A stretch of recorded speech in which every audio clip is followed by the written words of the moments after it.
চলো চলো, এই দেখো।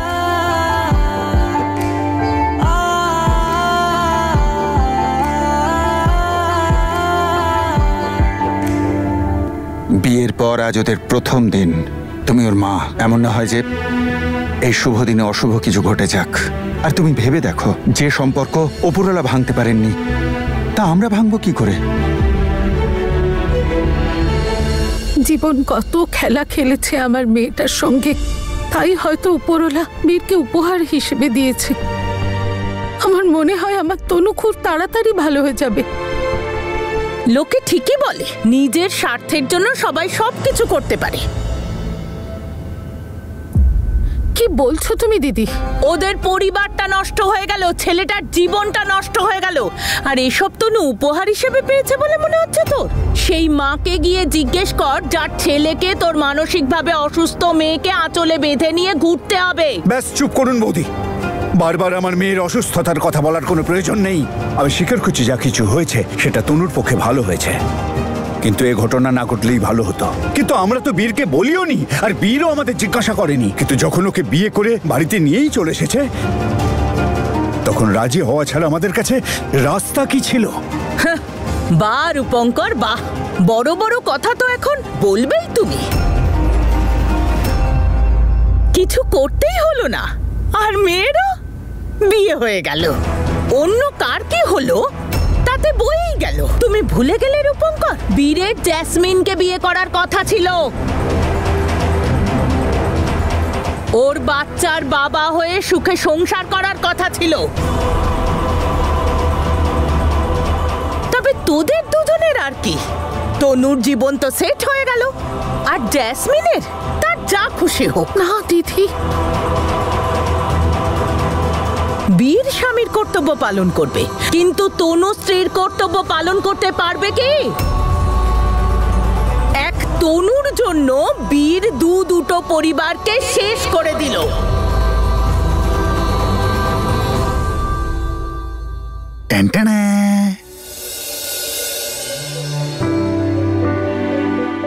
এটা হলো আমাদের ড্রিম হাউস, পুরো আমাদের স্বপ্নের মতো না?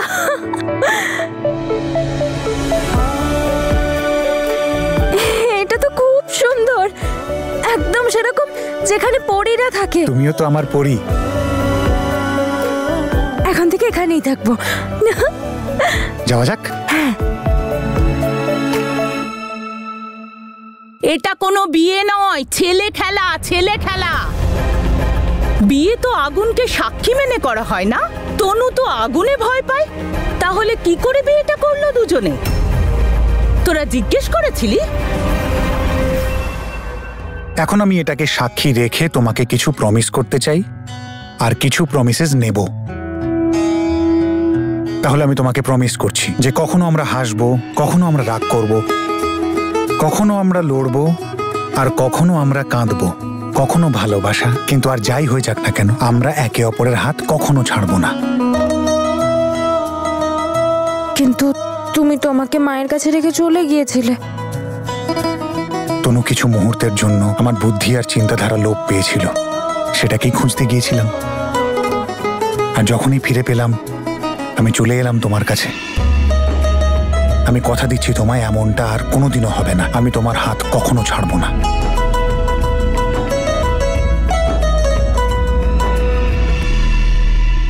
প্রতিজ্ঞা করা হয় সতী, আর সেটা পালনও করা হয়, তবেই বিয়েটা সম্পূর্ণ হয়। যে সামান্য চুলটা বাঁধতে পারে না, সে বিয়ের গুরুত্ব কি করে বুঝবে? তুমি আমাকে প্রমিস করো যে তুমি আমাকে রোজ ঘুরতে নিয়ে যাবে, আমাকে চুড়কি কিনে দেবে, চুড়ি টিপ সব কিনে দেবে, জিলিপিও খাওয়াবে, আর রোজ আমার বিনুনিও বেঁধে দেবে। প্রমিস করো। আমি তোমায় প্রমিস করছি, আমি তোমাকে রোজ ঘুরতে নিয়ে যাব, তোমার যা যা দরকার সব কিনে দেবো, টিপ চুড়ি, আর তোমার ফেভারিট জিলিপিও খাওয়াবো, আর রোজ তোমার বেনুনি বেঁধে দেবো তোমার ফেভারিট রিবনের সাথে। এবার তুমি খুশি তো? মা, আপনি তো বড়, তাই না? আপনি কিছু বললেন না? আপনিও বুঝলেন না? বৌমা পরিবারের সম্মান, মা সম্মান। শাশুড়ি বৌমাকে সংসারের দায়িত্ব দেয়, আর বৌমা বংশধর। তনু কি দিতে পারবে?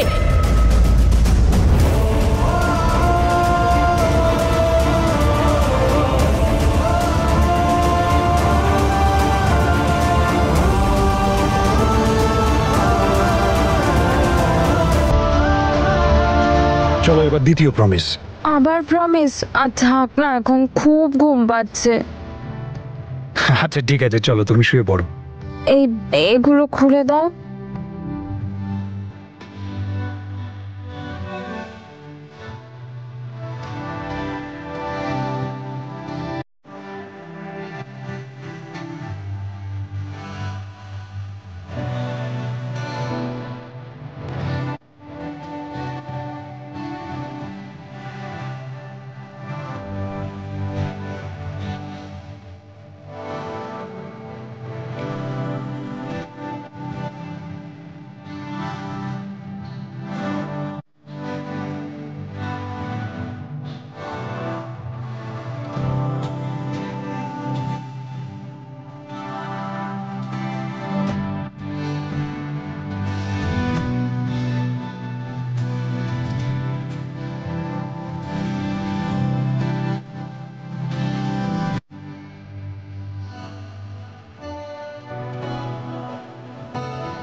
চলো শুয়ে পড়ো। আমার বালিশ? ওটা তো আমি ভুলেই গেছি, আমি নিয়ে আসছি না। এক্ষুনি। তো তুমি যেও না, আবার সবাই বকবে তোমায়। তা না হলে তুমি শোবে কি করে? বালিশ ছাড়াই। হ্যাঁ, এটা কিভাবে হতে পারে? আমি আমার তনুকে বিনা বালিশে শুতে দেবো?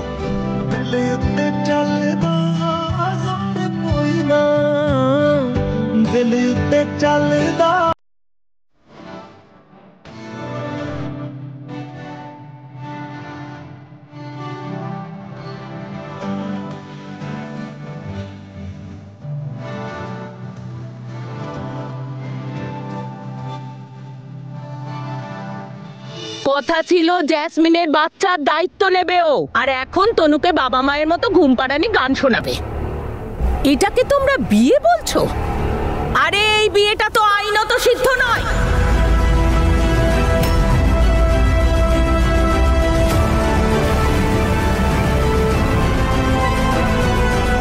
আমাদের গ্রামে এইরকমই মানসিকভাবে অসুস্থ একটা ছেলের বাবা মা বিয়ে দিয়ে দিয়েছিল। কোর্টও এই বিয়েটাকে মানেনি, আর বিয়েটা খারিজ হয়ে গিয়েছিল। নাবালিগদের বিয়ে বেআইনি মানা হয়, জানো তো? কারণ তারা বোঝে না। সেই জন্য মানসিকভাবে অসুস্থ মানুষদের বিয়েটাকে আইনত মানা হয় না। তাই জন্যই এই ধরনের বিয়ে আইনের চোখে অপরাধ, বুঝলে? তাই বলছি এই বিয়েটা বিয়ে নয়, এটা ছেলে খেলা। চুপ করো। কখন থেকে দেখছি কথা বলেই যাচ্ছ। তোমার মনে যা চাইছে তাই বলছো, কিন্তু আমি তোমাকে একটা কথা বলে দিচ্ছি, তুমি যেটা ভাবছো সেরকম কিচ্ছু হবে না। ওপরওয়ালা সব ভালো করবেন, তনু তাড়াতাড়ি ভালো হয়ে যাবে। এখনো সময় আছে, যা ভুল করেছো সেটা শুধরে নাও।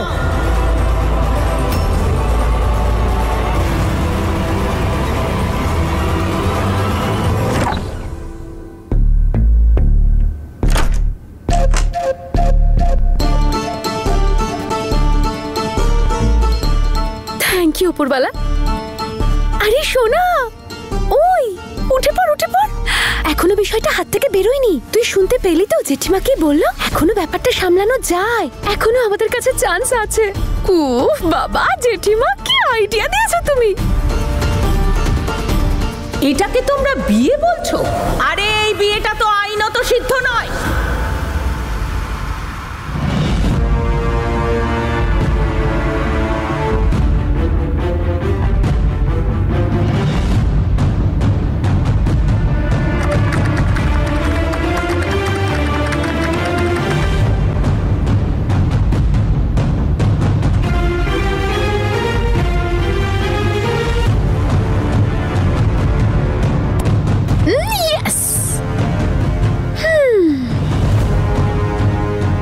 নে তনু, আজকের রাতটা ঘুমিয়ে নে তুই বীরের সাথে, কারণ তোর এই বিয়ে বিয়ে নাটকটা না বেশি দিন আর টিকবে না, বুঝলি?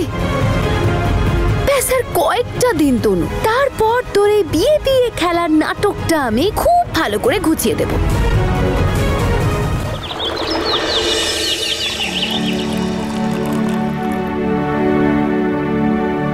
শুনেছি ছেলেরা নাকি বিয়ের পর সংসারী হয়ে যায়। কি ব্যাপার বীর, সকাল সকাল বউয়ের জন্য চা বানাচ্ছিস নাকি? এইটুকু তো করতেই হয় বলো। আচ্ছা, যে কাজটা স্ত্রী হওয়ার জন্য ওর করা উচিত সেই কাজটা তুই করছিস। কতদিন আর উল্টো গঙ্গা বইবে বীর? যতক্ষণ তোমাদের চিন্তাধারা না পাল্টায়। আমাকে বলো তো, কোন বইতে এমন লেখা আছে যে বউকেই সব কাজ করতে হবে, স্বামী কিছু করবে না?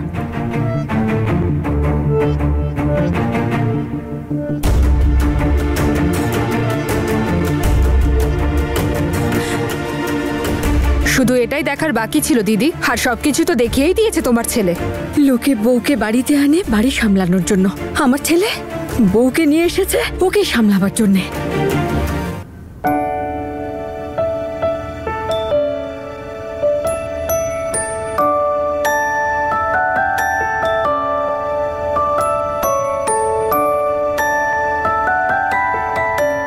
তনু,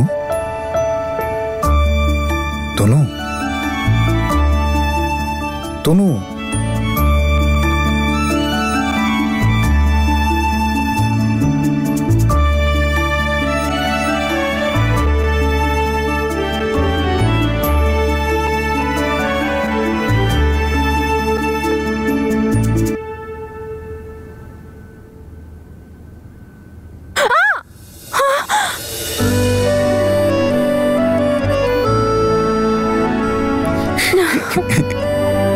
গরম চা। চা আমার জন্য? হ্যাঁ। তুমি বানিয়েছো? খেয়ে বলো তো আমি পাশ করলাম না ফেল?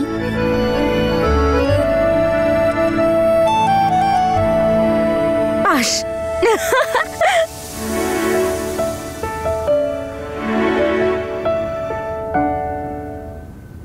মা তুমিও বসো না, সবার সঙ্গে ব্রেকফাস্ট করে নাও।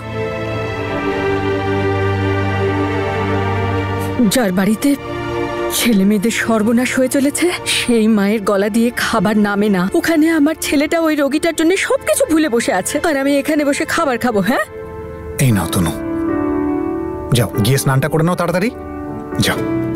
তনু, আরে টাওয়েল।